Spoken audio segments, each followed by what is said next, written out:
Greetings, ladies and gentlemen, and welcome to this latest edition of Tales from Outer Space, where I take stories from across the internet and read them for your entertainment. Now, last night I asked you to help the like button out with his little problem. Unfortunately, he has now become addicted to being clicked. So if you could, just click that like button, just give him a little bit of a dopamine hit so that he can survive another day. Also, while you're at it, why don't you just do that to the subscribe button? It is just as desperate as the like button. Anyways, on to the story. What Talon and What Dreadful Claw, written by InBabylonTheyWept. She watched him walking over the horizon for almost 6 hours now.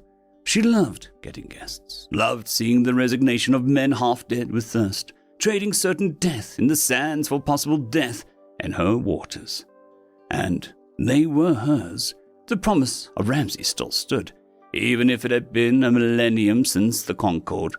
By right of blood and writ of paper, she was the queen of the deeper dirt. And it was the queen's privilege to choose her guests, and occasionally kill them with her claws. She could have flown over, but she had time, more time than anyone, more than enough time to wait.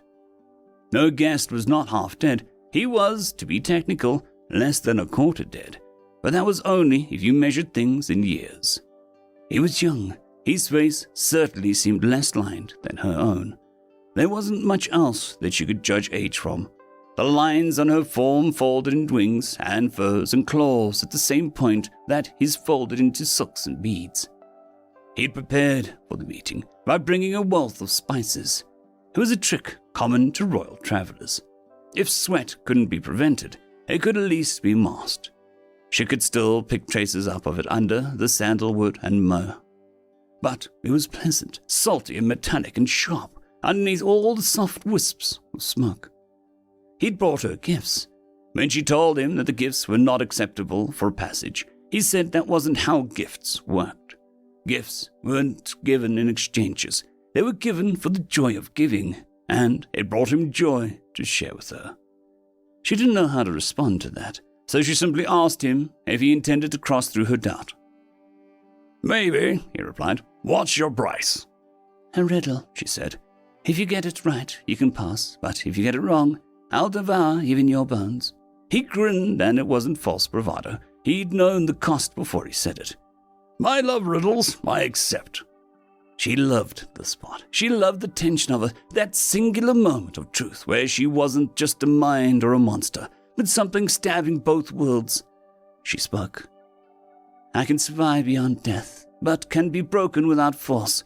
I can summon without breath, but—" "A promise!" She looked at him wide-eyed.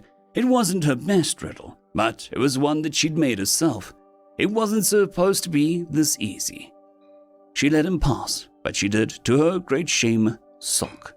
To his credit, he only lingered an hour or so in the shade of the oasis.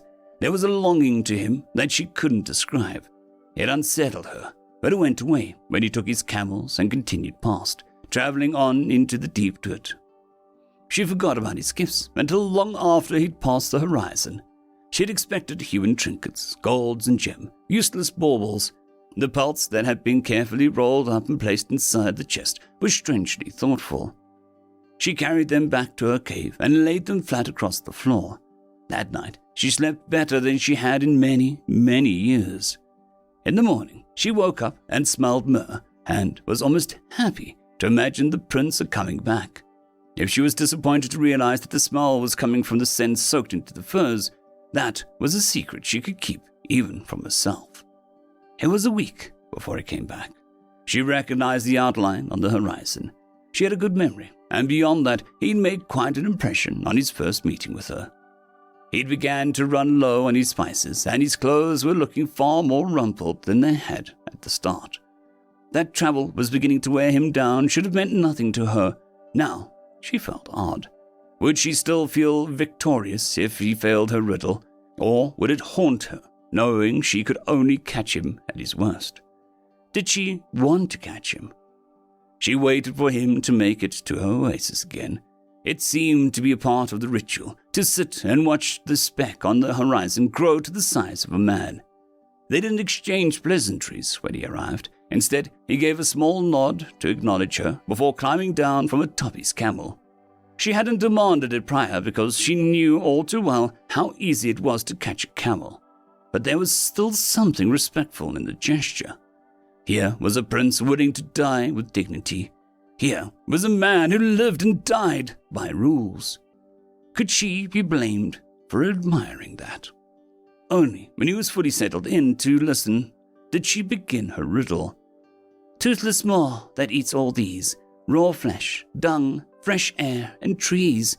At night I am bright, in the day I am black. I die, I'm gone, but always back. She was on the third line when she saw his face light up. He waited to answer this time, more focused on being polite than showing off how clever he was. She liked that. She knew that he was clever, but now she knew that he could be patient too. Make campfire. It was one of her favorite riddles. The joy that she got was twofold. She was happy for the prince, happy that he would survive another day, and happy for herself too. It was infinitely preferable to lose with skill than to win through circumstance. She would feel robbed if she had to eat the prince on a bad day. If he lost, he needed to lose at his best. He needed to lose in a way that mattered. They went through the oasis again, but lingered far longer.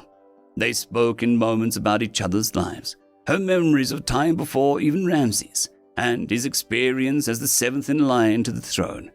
He was trusted to act as an emissary specifically because he was so far from inheriting the throne. Not that I'd want it anyway, he said. A camel is a better throne than any city golden chair. The seat in the palace only lets me see the bald spot on the high priest's head. The saddle on the camel lets me see all the beauty in the world. His head wasn't turned towards her when he said that, but she could see his eyes glance over at her. It was easy to pretend that she didn't notice, and he did nothing to press it further. She showed him the best trees for picking dates, the best ponds for catching fish, and the first cave that she'd set her lair up in, back before even Ramses, back when she was much, much smaller. She slept in the next morning. The sunlight made a soft beam through the cave, over the pelts, before landing across her face. Any other day, it would have been a wonderful way to wake up. But the realization that she'd missed her chance to say goodbye made her scramble. She made a short flight over to the waters to see if he was gone, and got her answer before landing. There was no camel tied to the palms. Still, he'd left her a gift. The boar roasting on a glowing coals had clearly been caught the night before, and the fact that it was unspiced meant that it was for her. It was another oddly thoughtful gesture. How many humans would realize that unseasoned meat was a sphinx's preference? How many would research that far? She landed near the meal and approached. Down on the ground, there was so much more detail to see. The tracks of the camel, the care taken not to leave a mess, the simple note left beside the fire pit. She reached out and read it. I am sure you don't depend on travelers for your meals, but I do feel bad having deprived you twice. Enjoy the boar. I'll be back in 2 weeks. She hadn't taken a bite yet, but she could pretend the warmth in her stomach was the meal. 2 bites was all it took to make the illusion complete. She waited until the 15th day before flying. She wasn't sure what she'd expected, a sandstorm perhaps, or a heat-struck camel. Instead, it was only a few minutes' flight before the smell of blood caught in the back of her throat. It was hard to describe what happened after that. Sometimes she was more mind than a monster. Sometimes she was more monster than mind. That day was a monster day. He'd lost a lot of blood by the time she found him, a frankly terrifying amount of blood. She could carry him back to the oasis, but that'll only delay the inevitable. But Sphinx knew many things that the humans did not. She carried him, and he was light in her claws, light in the way that humans were, but some small, scared part of her brain was worried that the blood loss made him lighter still, like a date left in the sun. She followed the trail through the desert until she found the thieves that did this. They had his gifts and his spices. They'd have taken the clothes off his corpse if they had been able to catch his camel. They'd have taken his life, the one human life that she'd valued in 1,000 years, and they'd have taken it. It was hard to hate humans. They were so small and short-lived that taking them personally felt childish.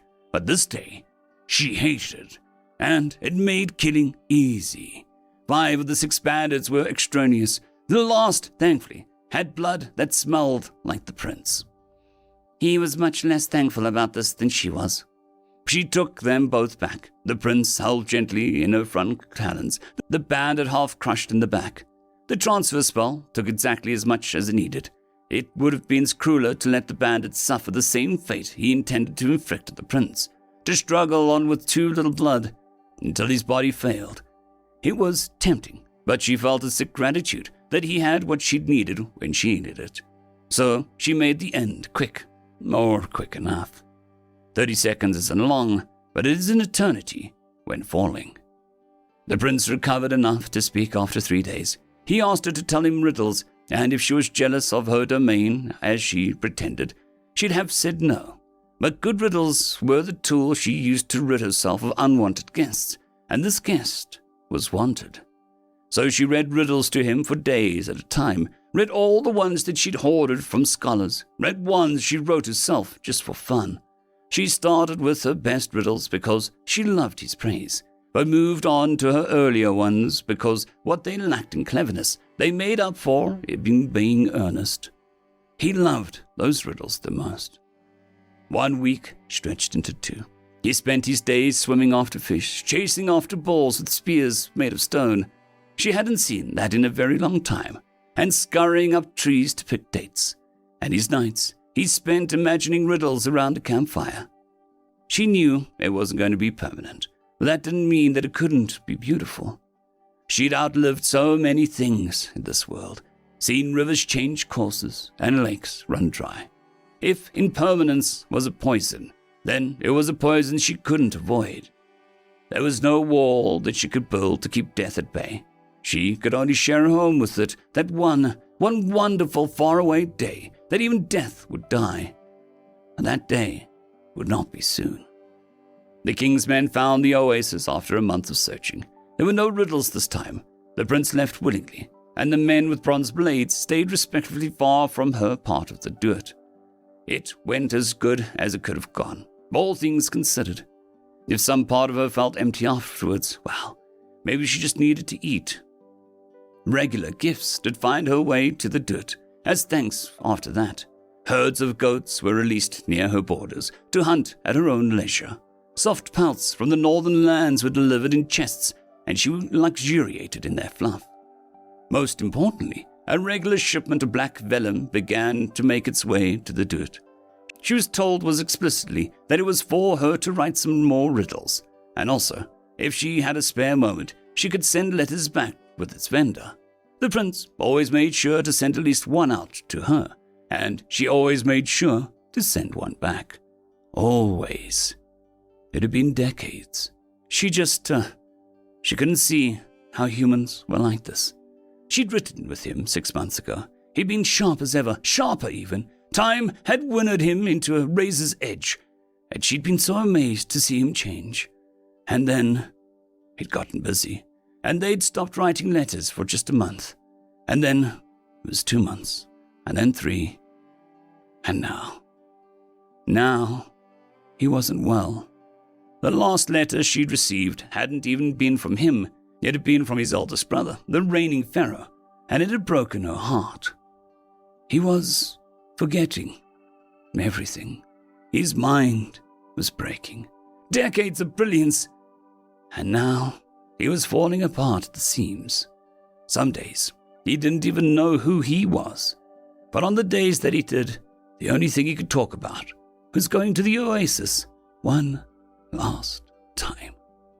And his brother, who had kept him close, who had been so protective of him after his near death with the bandits, had finally agreed.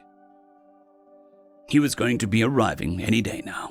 The note had a sort of helpless plea attached, that he didn't know what to do at this point, but that whatever it cost her to keep him comfortable, he would repay tenfold.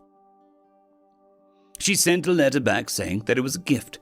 She was the queen of the dirt, and it pleased her to give this to her neighboring kingdom.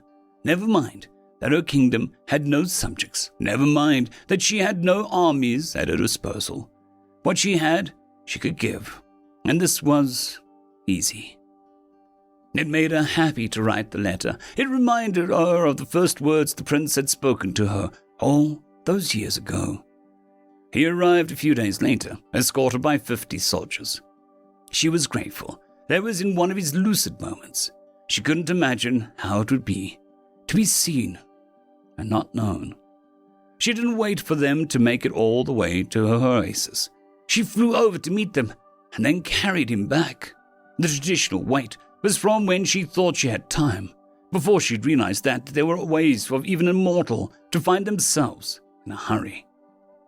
He spent his first day back chasing fish the same way he did before.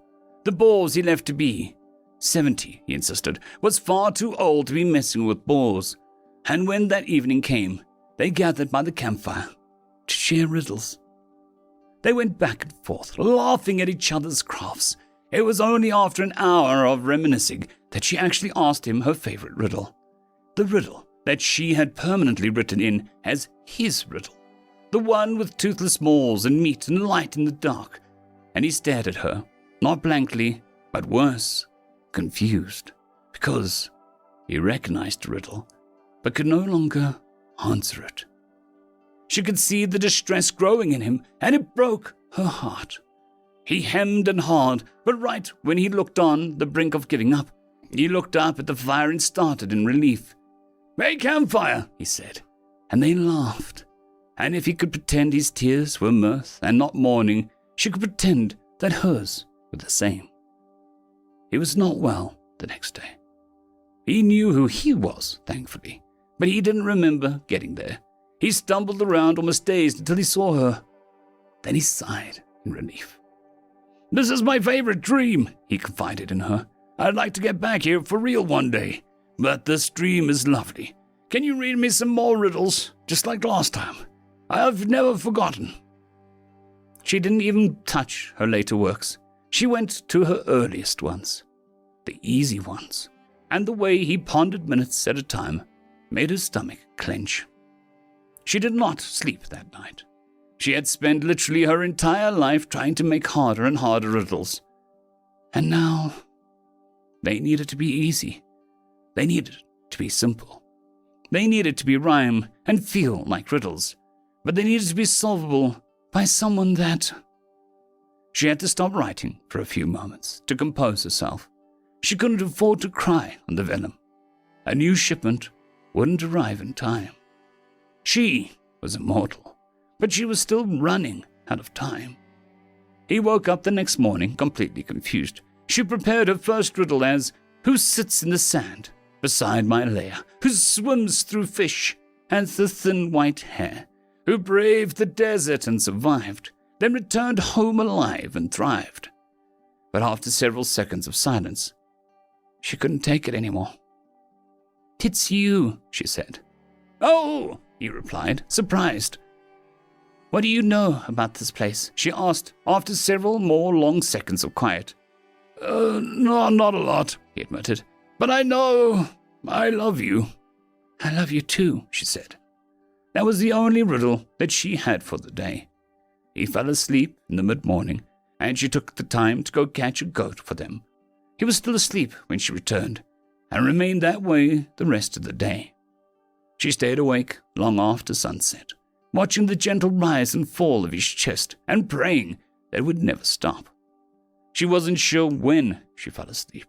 She just knew that when she woke up, her prayer had gone unanswered.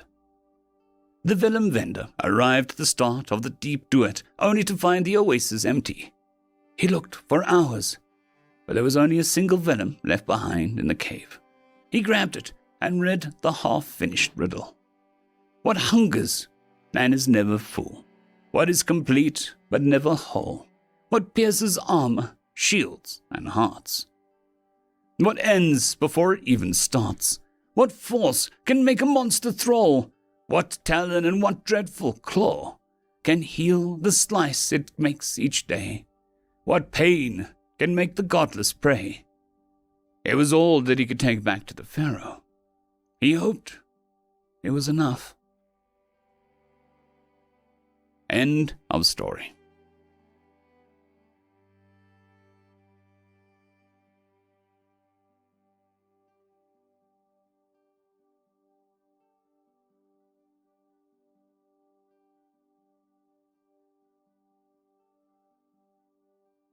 I would just quickly like to thank the T5 peeps: Dragon Soup, Cold War Boomerwaffen, Severin Cerberus, Red Panda 121, Leslie 517, Bushmaster 177, Caspar Arnholtz, Cam Maxwell, Sans the Skeleton, Lightjock, Dragzoon WRE, and Lord Azrakal. Thank you very much.